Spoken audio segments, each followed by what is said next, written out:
Oh, I love when my mouse isn't working right. Where'd it go? There it is. And here we go. Time to begin.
And welcome to another exciting episode of The Energy That Surrounds Us, Season 2.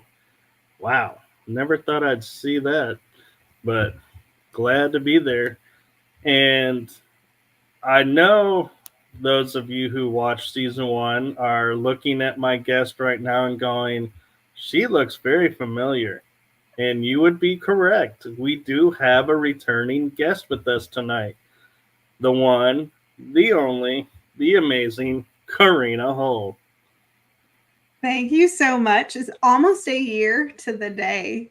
I was looking at that the other day. I think next week it'll be exactly a year since I was on. So I'm super excited to be back. Thanks for having me. You're welcome. I mean, we can always, I can call and see if we can swap if you want to do it on the year. No, we're good. I'm good. No, I'm so glad to have you back on. And one of the things that we were talking about backstage and that I feel like needs mentioning about you is you are one of the most laid back, easygoing, but yet fierce paranormal investigators I know. When you are in investigation mode, you are like on fire, on point, all cylinders firing. And when off, you're like, hey, so let's talk paranormal, or what's going on.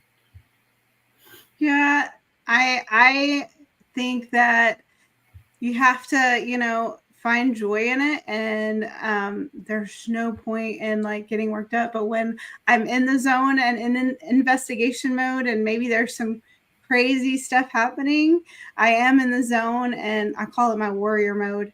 I'll get in there and kind of go into warrior mode and get what needs to be done, and making sure everyone on my team is safe and anyone that's with us is safe.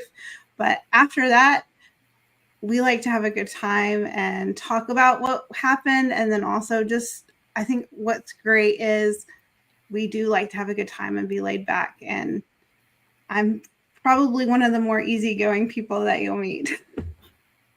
So, how did you find this balance? Is it something you find you struggle with all the time, or you just naturally fell into this balance and everyone just kind of gravitated towards it? I think it took me a little while to find that balance. I think when I first came into paranormal investigation, um, I was learning all the different things, and then I very much in every aspect of my life have decided you have to have this work-life balance. And my spirit guides, who, if you can notice, my camera is lightning right now, are telling me, yeah, you need to have that work-life balance.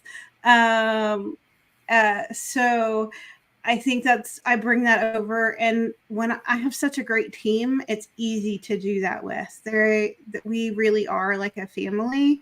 And so when you have that kind of cohesiveness, it's easier to do that with.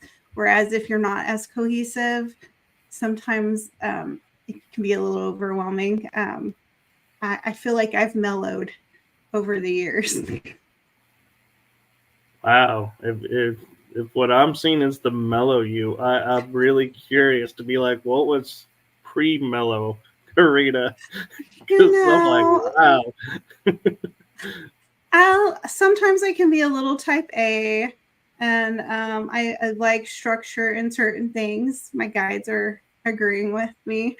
And so if things don't go a certain way, sometimes you can see me a little anxious. My kids would definitely tell you that I can get a little anxious with some things, but I like to have a good time too.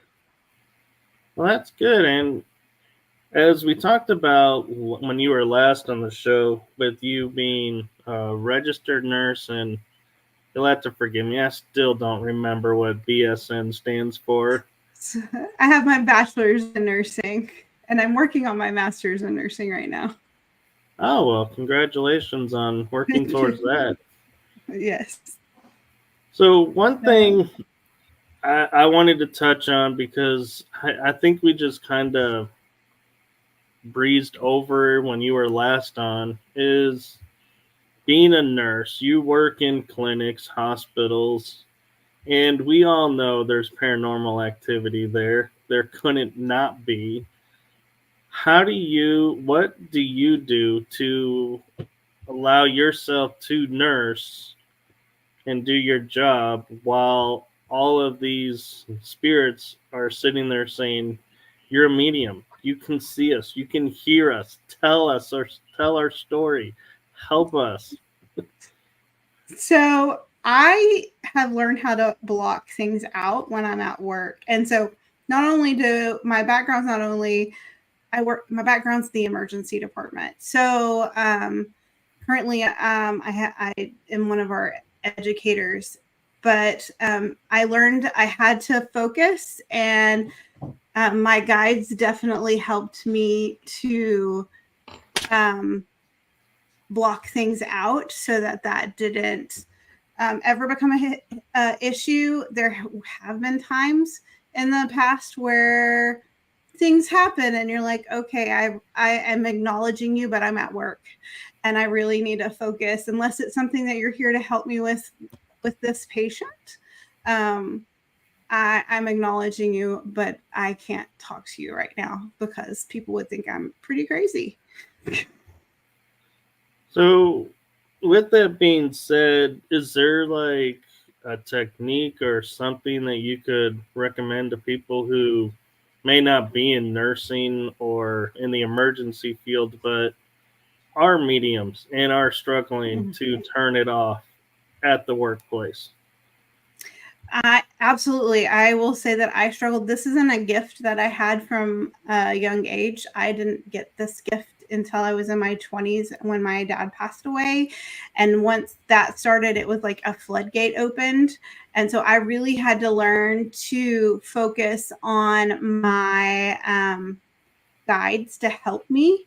And when I say guides, my spirit guides, and I just visualize kind of a closed door, a kind of a closed sign, and I'm not open for business right now. And I just visualize that in my mind. And I also ask my guides to help keep people from just coming in, because especially if you're new to your gift, it can be overwhelming. I will say I thought I was crazy for a little while. Now, I'm sure you've had this question asked numerous times, but I feel like people who are just tuning in for the first time may be thinking this, and that is, you say you have a closed door, and the signs that says closed, but we've all have encountered spirits that are like, no, you really got to take my call now. How do you Mhm. handle those and keep those from getting through? I have pretty strong guides that help me with that. If it was something that was very important that they thought they needed to come through, then they would have to speak to my guides, and then they could relay it to me if they felt it was necessary. Just like I'm closed at my house for the most part. I have my Zen den and I will do things here, but things are not allowed in my home. And there will be times, especially right before a crazy investigation, that we're kind of thinking things might get a little crazy or things like that, that things will happen. I've had things like a glass fall out of the cabinet or things fall off, and I'm like, one, why are you here?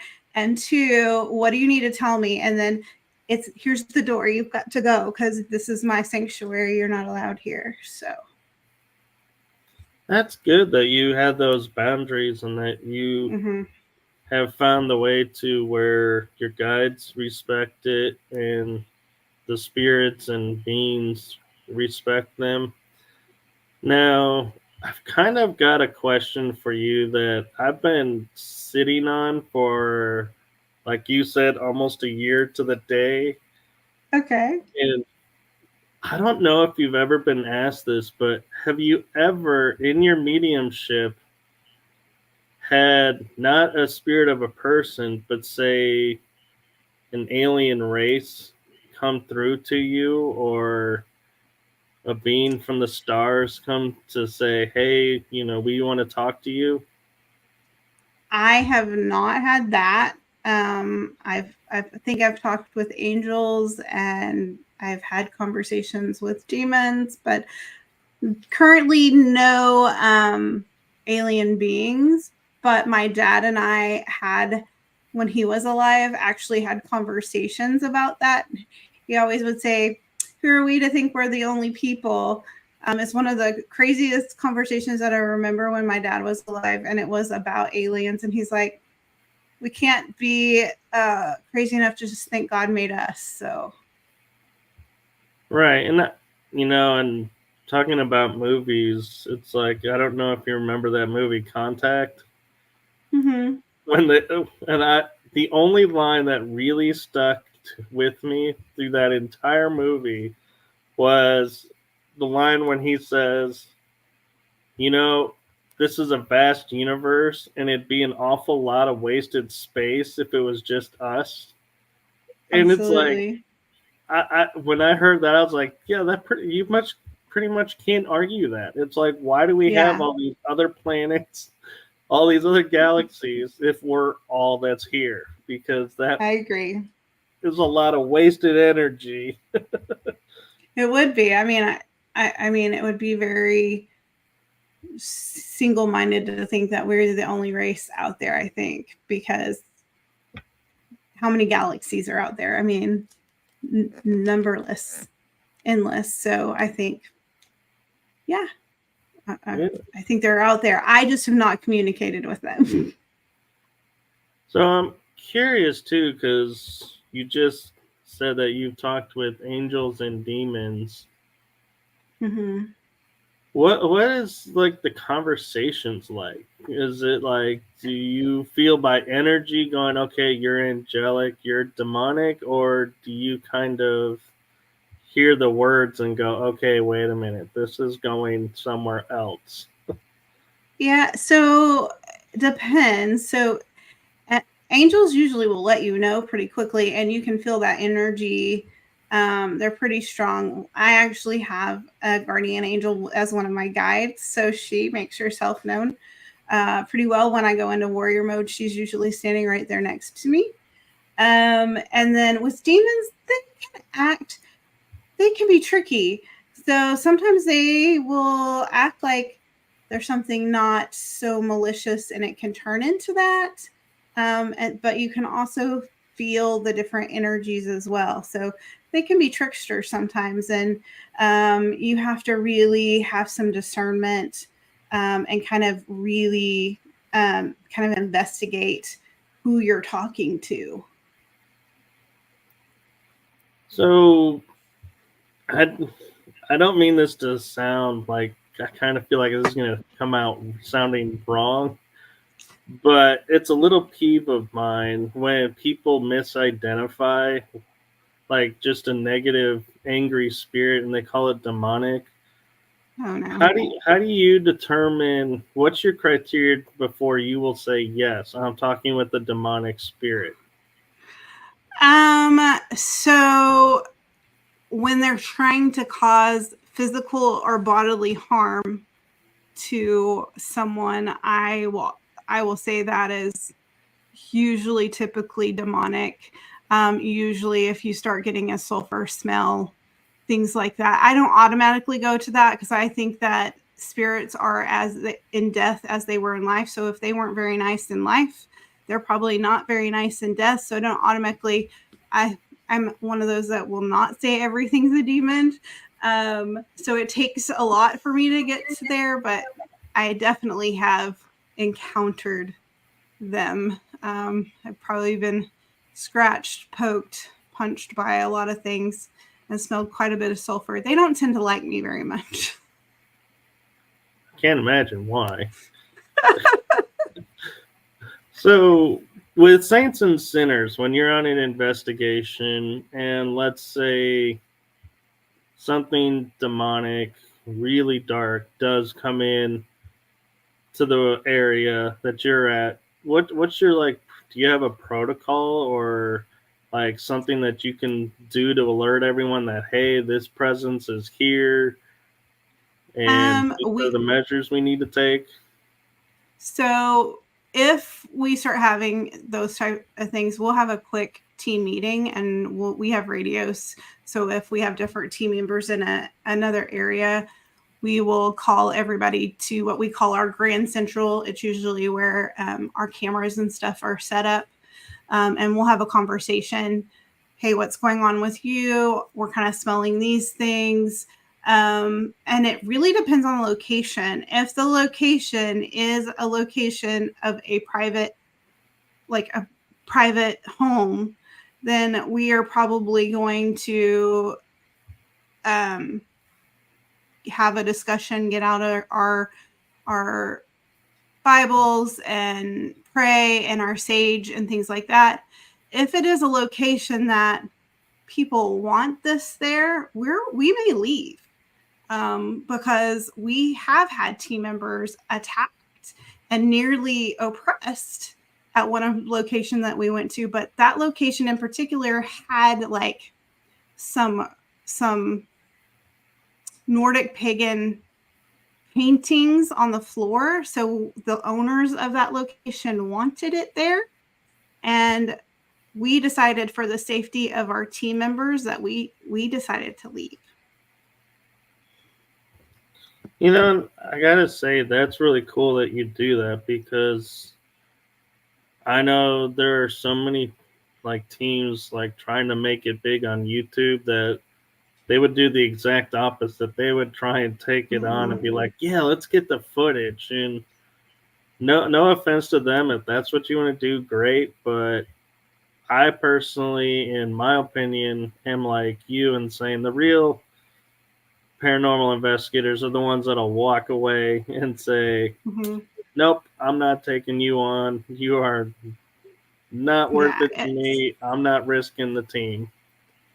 absolutely not. No, one of our team members literally was, she doesn't even remember the time that it in the midst of it. And I felt immediately when it happened and turned around, and we prayed, and literally I started praying in tongues, which is just crazy. Or if some of you don't know what that is, it's kind of a prayer language or whatever. And so I was praying over her, but we do a debrief after. And so in the debrief, one of my other team members goes, "What was that language you were speaking?" And so I kind of explained the prayer language and things like that. And then one of my other team members said she was talking in English the whole time. So she was the interpreter, which was crazy. And had we not done the debrief, we would not have known that at all, which was really cool. That is cool. And so I'm kind of curious because being a medium, everybody assumes mediums are people who talk to past loved ones who have moved on or spirits. And I'm wondering, have you ever gone on location and talked to the spirit and been like, hey, we have just solved the mystery of this murder? I had just been given the answer. Here it is. That is like my dream to do that, but I have not done it yet. But I have gone to locations because most of the locations that I go to, I don't know anything. So we have two historians that do all of our research. James and David do a great job, and they will keep it hidden from those of us that have a gift because that's how we know we're not crazy. And so they will, after our investigation, we'll talk about it. But that is my dream, to be able to help solve unsolved mysteries. I haven't had anything come to me, but someday maybe I would love to help somebody on something like that, just to point them in the right direction. Yeah, and if you were to say yes, I think you know what my next question would have been with where you're famously investigating at, and it'd be like, so who really did kill Diamond Bessie? Oh, I know. Yeah, that really has not. That person has never presented themselves to me in Jefferson. I've had several um, entities present themselves to me in Jefferson, but that one has not. I will tell you, my team went to Jefferson in June, and I will tell you, we had said we were going to go on a weekend, nobody's going to be there, and we want to be able to walk the streets ourselves. Well, we manifested that because there was a storm and all the power was out that weekend. And we were the only ones in town, and our bed and breakfast was the only one with electricity. And so we were like, we're just going to go around Jefferson. There was no one there. There were no lights, but we went kind of in the back part. And I will tell you, it was a little creepy. We felt like a couple of things were running after us, coming up that dark street off of Austin Street. We were coming up past the Jefferson Hotel. And we were like, I'm not going back down there, because we felt something was chasing us out of that area. And I will say it's funny that I'm kind of laughing with when you say storm hit, because I don't think there has been a visit yet, except for one of the no, even that one, that there is not a storm in Jefferson when there were I all there. agree. Always. There's always the spring. There's going to be a storm this year. There's always a storm. In the fall, there's usually a storm. But yeah, every HHL that I think I've been to, in fact, one where we stayed out by the lake, we may have driven through a tornado to get back from HHL that one. It was a little crazy. It helps the energy, I guess. I gotta say though, Jefferson is one of those towns that I think is just brilliant because they embrace their history and they embrace the paranormal. Now, granted, not everybody, but majority of the town is pretty much. If you were to say, "Hey, where's a haunted spot?" They'll be like, "Oh, just go up the street, turn right, and you pretty much will run into so and so." Or, Yeah. yeah, this one. And I'm curious with the Oakwood Cemetery, the large one, the rumor Mm-hmm. of the handcuffed spirits. the two gentlemen that were cuffed together because they committed the crime and were buried cuffed together. Do you think that's real, or do you think that's just urban legend? I think it's urban legend. I don't think that they were buried handcuffed. They might have been buried next to each other, but I don't think that they were buried handcuffed. But that's It's just my gut. what goes along with the reason why I asked too is because yes, they're buried together, but there's a stick posted up and a chain across, and it's like, yeah, they say even in death they're still chained together, and it's like that makes for a good story, but I've never sensed anything, and so I was curious if you'd No. gone over to the grave and picked up Oh anything. yeah. We've been over there several times. I think every time we go to Jefferson, we end up at the cemetery at least once. I will say I don't feel it. I feel like they're both buried there, but I don't feel that they were handcuffs. It makes for a great story, though. Definitely. It does, and I'm curious now with being medium, being paranormal investigator. What has been your most wildest experience when you left and like you're saying in debrief going, did all of that really just happen? Oh, there's been a few. I guess that experience that I was just talking about, which was in Broken Bow, Oklahoma, um, with my team in that debrief, where, I mean, the moment that we arrived on location, there were things started to happen. We heard screams coming out of the location. And I'm just sitting here going, this is probably one of the more active places I've ever been. And you can just feel it. And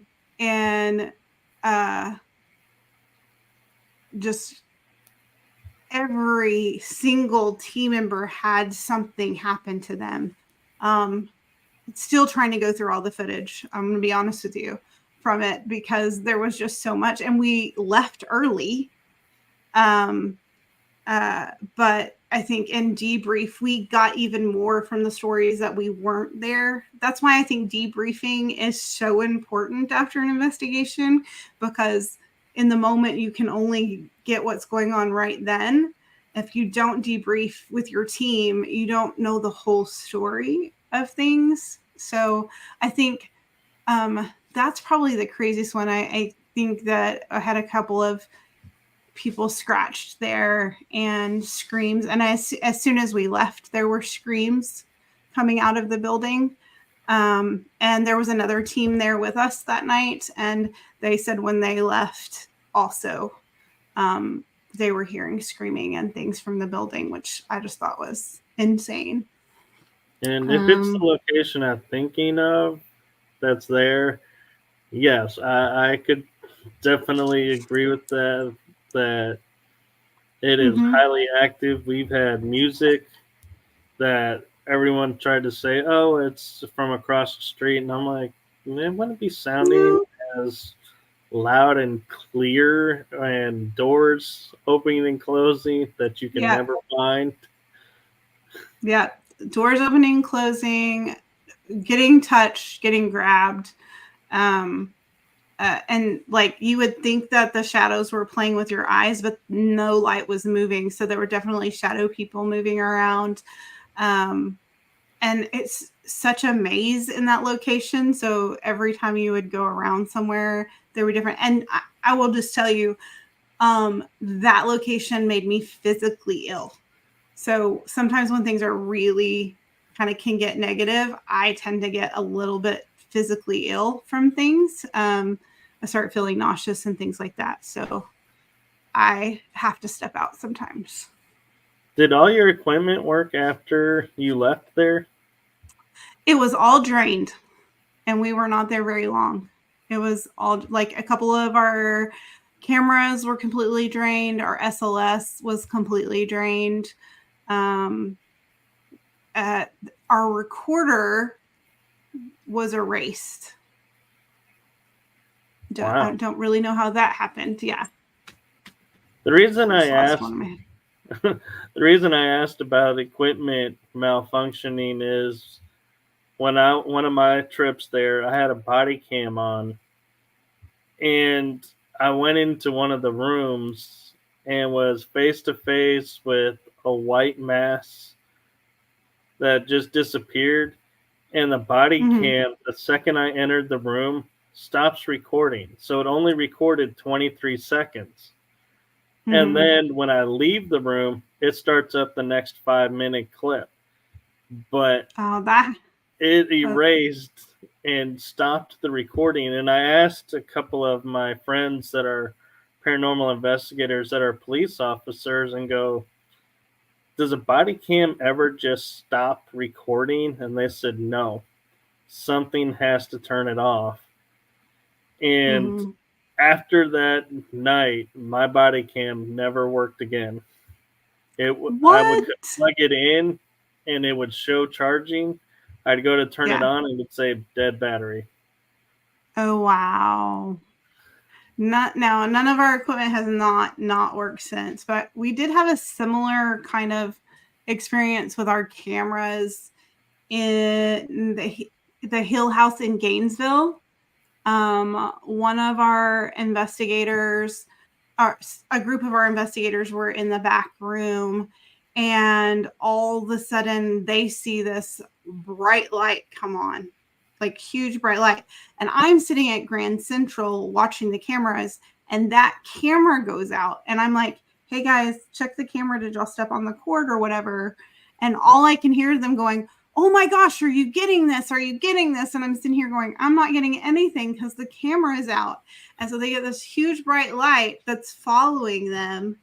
And then we get the word behind on one of our pieces of equipment, and like something shoots behind them, and like all of them come out because it was like crazy. And that was probably one of the crazier things that David and James had experienced, and they still talk about that one today. But completely knocked out that one camera. Like all the other ones were working, but that one camera, we caught none of it, which is frustrating.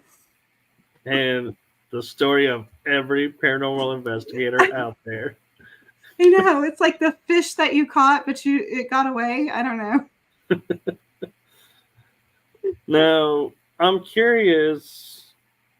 Now, like I had an experience that I could not explain, and I was with my ex girlfriend in Galveston touring a house. We weren't even on investigation, it's daytime. Mm-hmm.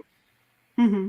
And we're walking through one of the famous houses, and this picture starts looking like it's vibrating on the wall, and it's like it's tapping, like wind is blowing, but there's no wind. All the windows are closed, the Mm-hmm. AC is not on.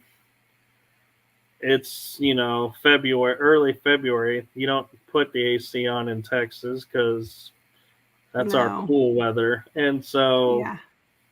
I'm like, I found no rhyme or reason why this picture is moving.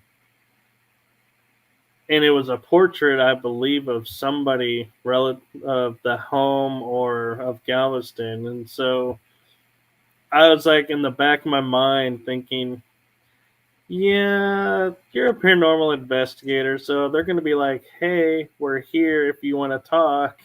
And it's like, we can't talk right now. One, we don't have equipment, and two, we're not allowed to have equipment right now. Yeah. But do Like you have not that right happen now. to you? A lot. A lot. I can walk, usually if I'm walking through a house or something, something will fall. I'll tell you, I recently, in my real job, I guess I could say, my other job, was sitting in my office, and we had moved offices. And so all I was sitting in my office alone, and all of a sudden, like this pillow that was perfectly fine, is kind of thrown off the chair, and I was like, "Hello, I'm working right now. Let's. I know you're trying to let me know that you're here, but this is not the time or place." And I might have put a few crystals up after that. There's always, if you come into my office, I always have crystals. I have selenite above all my doorways, all my on all Actually, my that's pretty desks. smart. Yeah, I have it throughout my house. Selenites up above almost every single door. But, So I kind of have a question for you, and I don't know if you can answer it or not, but it's something that I found interesting amongst all my medium friends that okay. I know is how soon can you talk to loved ones that are passed on? So that's a hard question. I actually lost a couple of family members in the last couple of years, and one of which tried to come to me very quickly after, and I was not ready to have that conversation.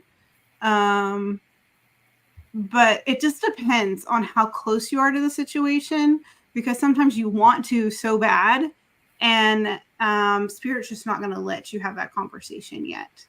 Um, and you're not ready to have that conversation. You're not mentally ready. Um, and if there depends on if they're ready to have that conversation. Do they know that they've passed? Do they think they're still alive? I mean, I feel like that happens too. They kind of get stuck. Um, I think that it can happen quickly if you're ready to have that conversation. Um, and sometimes you have to say, I'm not ready to have that conversation with you yet because I'm not mentally there yet. Right? And I appreciate that because, yeah, it's because you're hurting and you want answers, and you're like, who better to, give you the answers than the person who went through it?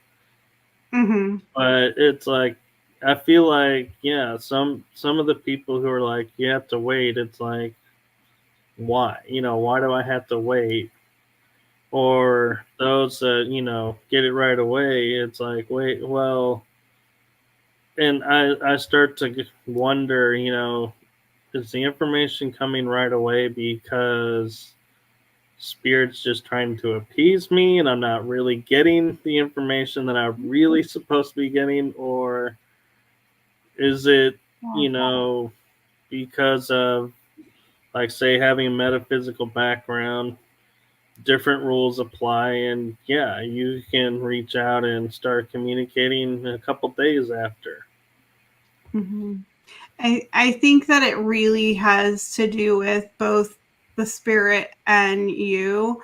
Um, am I in a mental state where I'm ready to hear what they have to say? Um, I think that you have to be okay with not being ready sometimes, and then there are certain spirits who may have passed. You know, my dad's one that I don't connect with very often. I only connect with him in dreams because he knows, my spirit guides know that I become very emotional because I was so close to him. And so when I do connect to him, it's usually there's some big celebration or something going on in my life. And I have a dream at night, and we're at IHOP because that's where we had our meaningful conversations. Some of the best conversations I ever remember having with my dad were at IHOP with his steak and eggs. And so we will have steak and eggs and have a conversation in my dream, but it'll be about things that are going on in my life right now. I'm kind of curious too, is, you know, I don't know if this is in your realm of mediumship, but I've noticed when people have parted, all of a suddenly it's like you feel drawn to, like you're saying, eating steak and eggs because that was his favorite meal, or going and doing certain activities because, one, I think you feel like it'll bring you closer to them even though they're no longer here, but two, and keeping their memory alive. But I'm wondering if three, being that they're there and that they're letting you know they're there. Absolutely. I think that they lead you to certain things. You're drawn to them because maybe they're wanting you to feel closer to them, and maybe also you wanting to feel closer to them. But in you doing that certain thing, you might have, you know, something happen that makes you feel really close to them. I mean, people see like butterflies and different symbols that were important to their loved one, and so they might see that type of thing and doing that activity. Um, it just depends. I feel like our loved ones guide us along the way throughout our life. I feel like they can come and go. God sends them to us when we need them the most. My guides are answering that one there with the lights. But they kind of can come and go as we might need them throughout our life. That's just kind of how I feel. I'm wondering, is there any way, because I know mediumship is not just one modality, that there are several different styles, different, I guess, genres of mediumship, I guess is a way to put it. Yeah. So if you're wanting to reach out, say, to a loved one, and you've never tried mediumship, what is something you feel like people can do to open themselves up to that communication in a safe way? That's a good question. In a safe way, right? Right. One, I would definitely try to contact your guardian angels and ask them to come around you when you're doing this because they will protect you.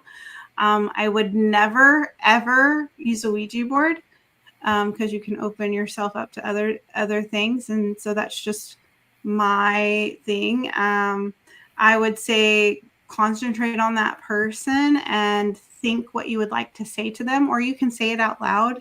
My mediumship happens through thoughts most of the time. I will say some things out loud, but I get the communication like a thought through my head, and so I would just ask them to give you like a vision, or let them know that if they're there. Will it work? A lot of times it will. They can give you a sign that they're there, but I would definitely pray before you start and pray when you finish, just to be safe. Because you definitely, when you're trying to open up to the spirit world, can really open up, and you can open up to both positive and negative. So you have to be careful. That's very true. And second part of that question is, and I know you've probably been asked this ad nausea, but for someone just reaching out, and let's say they saw a vision of a truck that was Mm-hmm. red and it's grandpa's truck, and they're like, oh my gosh, I saw grandpa's truck. Mm-hmm. How do they know they really are talking to grandpa and seeing grandpa's truck and build that trust that yes, this is that, and not just their mind going, oh, we're thinking about grandpa and put up an image? I think that they can ask for a definitive sign that only you might know, um, or that only the grandfather would know. Can you give me a significant sign that only he would know and I would know, to let me know that? I think that's usually what I do, is ask, can you what can you tell me something specific? Can you show me something specific? Um, it's hard with mediumship because I will tell you, I thought I was crazy for a little while, because I had never had anything like this happen to me before. And I grew up in a Southern Baptist background, and so you just didn't. This did not happen, and so I didn't have very much to go on, and so I had to really learn to trust myself and put myself out there, so that I don't feel like I'm crazy. Right, and that's true. I mean, we haven't really talked about the influences of your environment, but I'm curious too as to I'm trying to put myself in the shoes of someone who's a beginner and what they would like to ask because, you know, it's not every day that you can sit down with a medium and be like and pick their brain and go, yeah, you know what, tell me about this or that, because one, they got to be in the zone. Two, they got to be willing to share and open to that type of conversation. And that's not always easy to find. And so I want to thank you for what you've been sharing with us. And the question that comes to mind, and I know we asked it last episode you were on, but it's such an important question. If you feel like you have the gift or you want the gift, what are or where can you go to help get support to building that ability up? Um, I think that you reach out. I'm always happy to help someone. They can always reach out to me. I can talk them through it.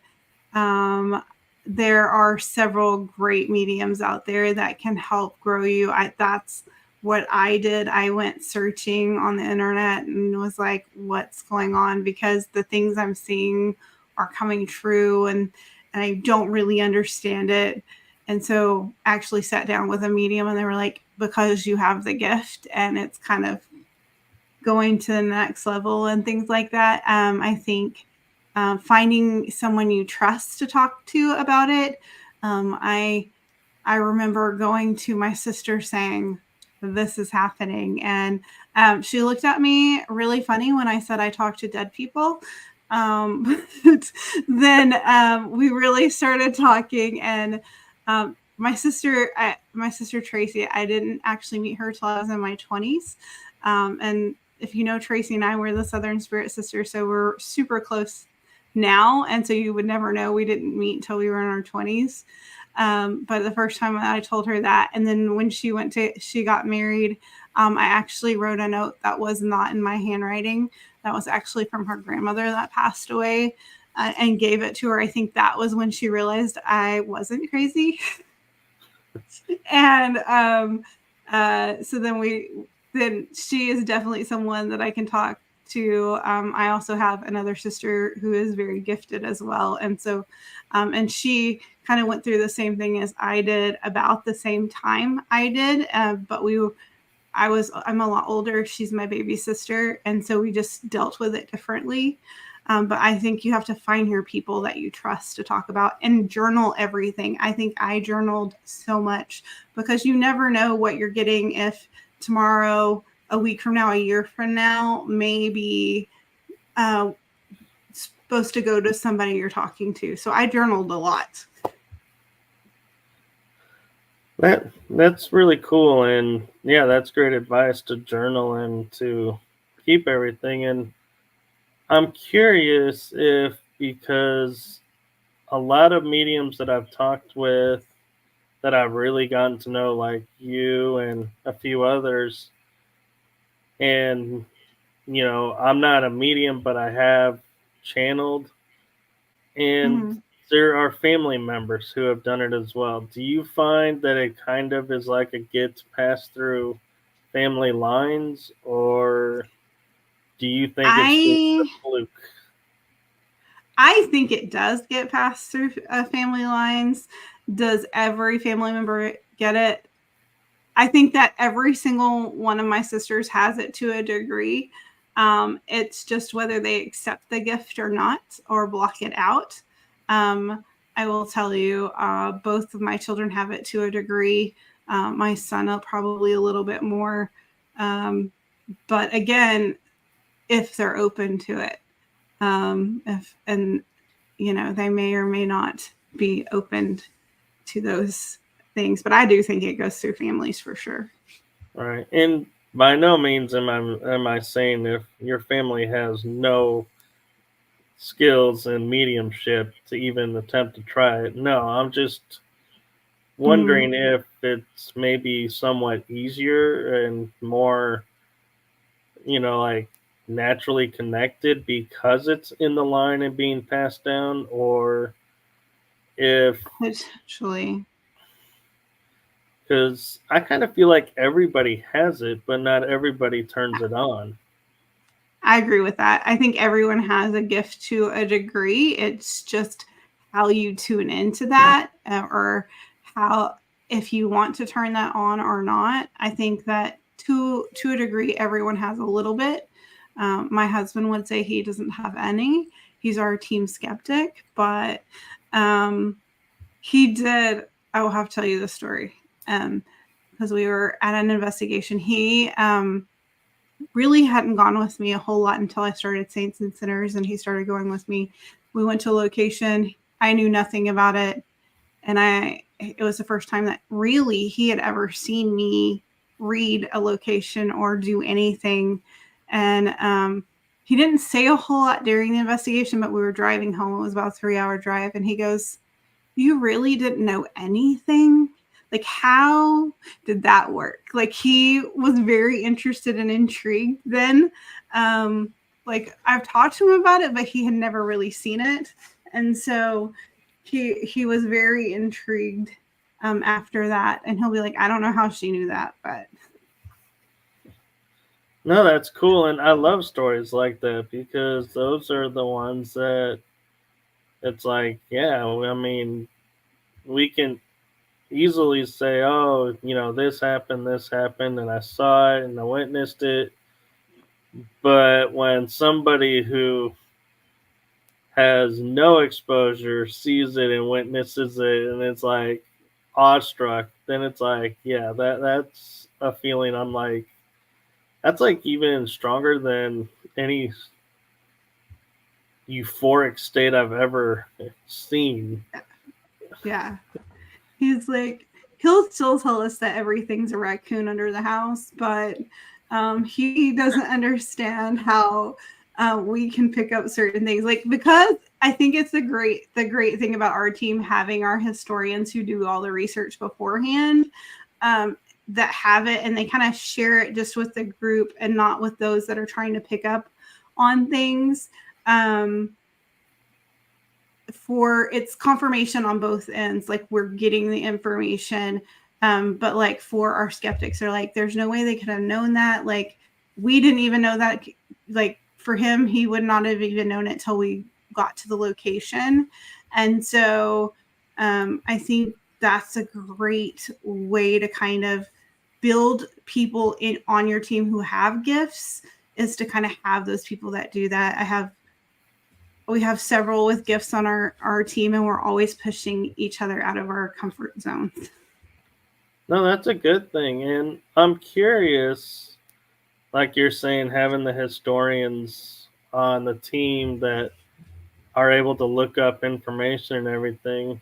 And I'm curious, have you ever gone on location, stepped foot on there, did your read, and then you go to the historians and say, okay, how accurate was that? And they go, we honestly could find zero information about this place, so we can't help Yeah. you. Yeah. Well, they usually say, hey, we don't have a whole lot of information before we even start. But once we get started and maybe we're able to pick up some names or some dates or things like that, and maybe they'll go after and they'll be able to find those things. We have had a couple of locations where they just couldn't find anything, but we were able to like pick up certain dates or things like that, and they were able to find stuff after the investigation, which was really cool.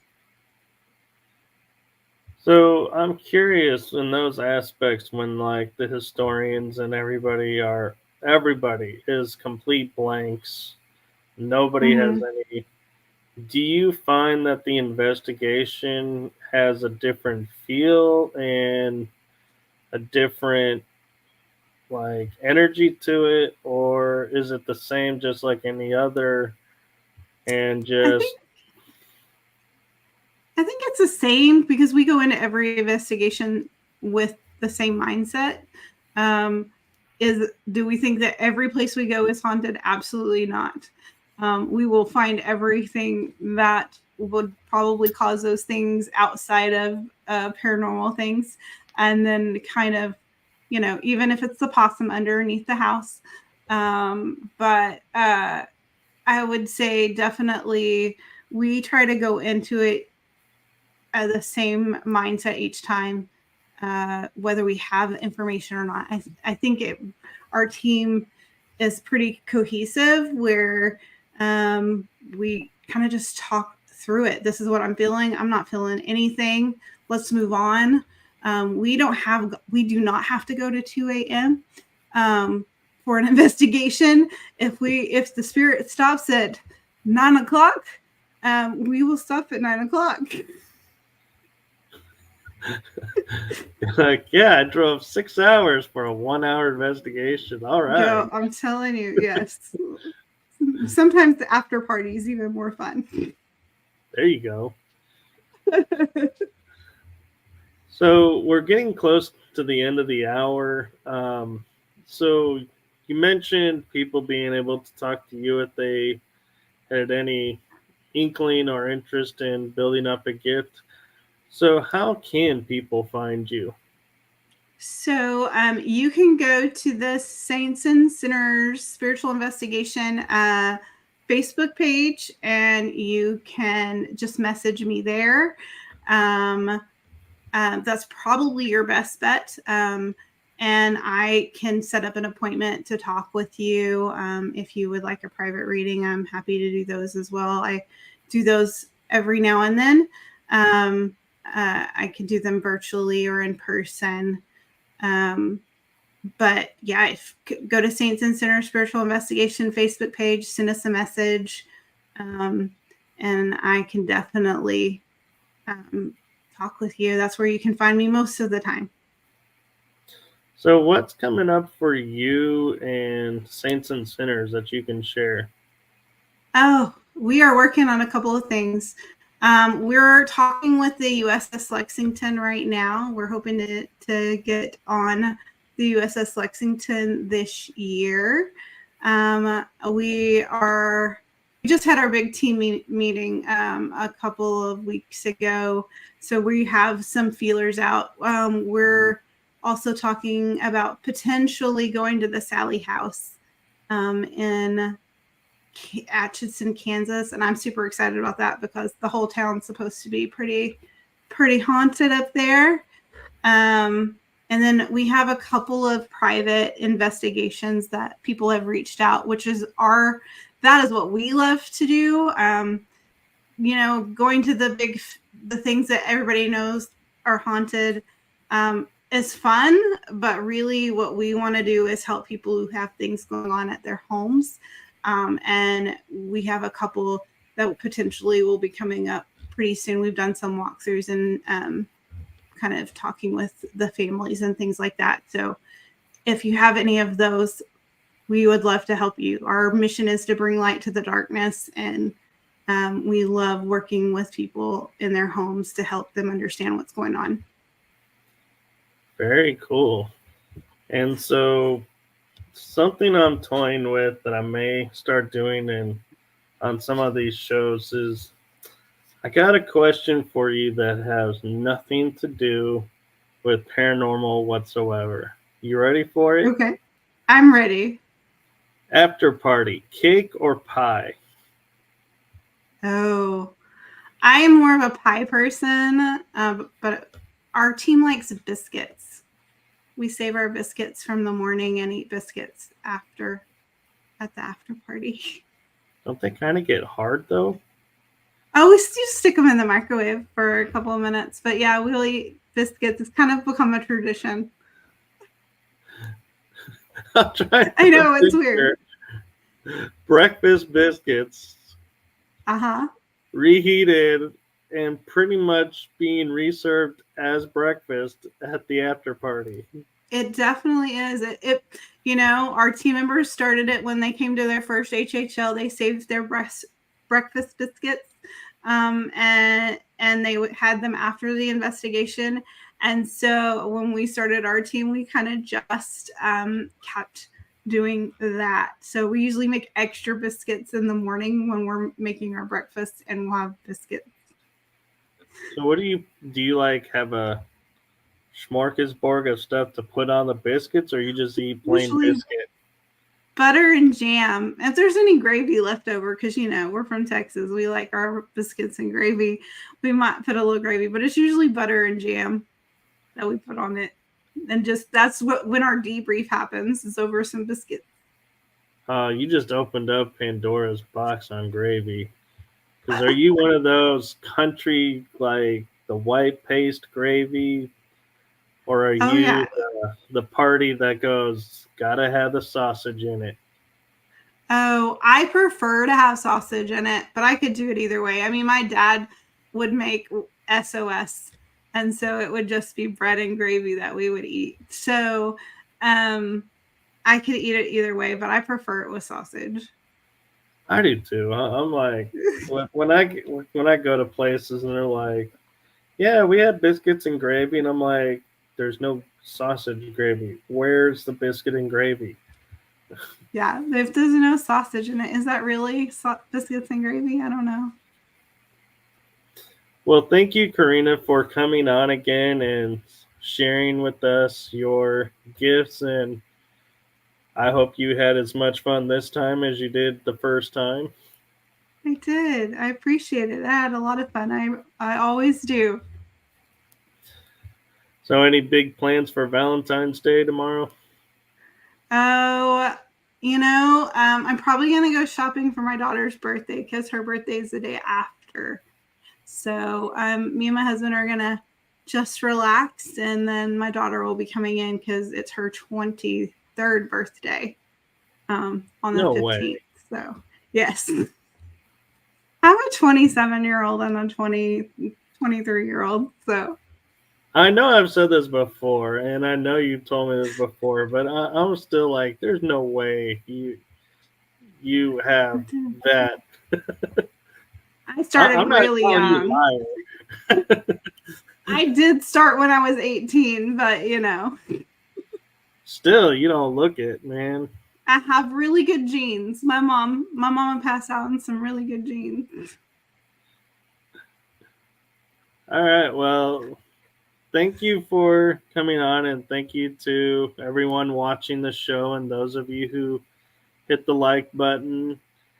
And before I send us out, any pearls of wisdom from Karina you want to share?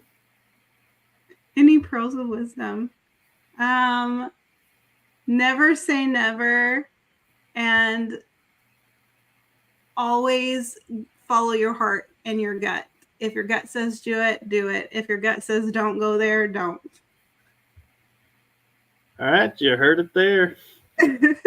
Best advice ever. So, from all of us at the energy that surrounds us, we're going to wish everyone a wonderful evening, a wonderful night, wonderful afternoon, wonderful day, wherever you are in the world. Make it a blessed one. Good night, everyone.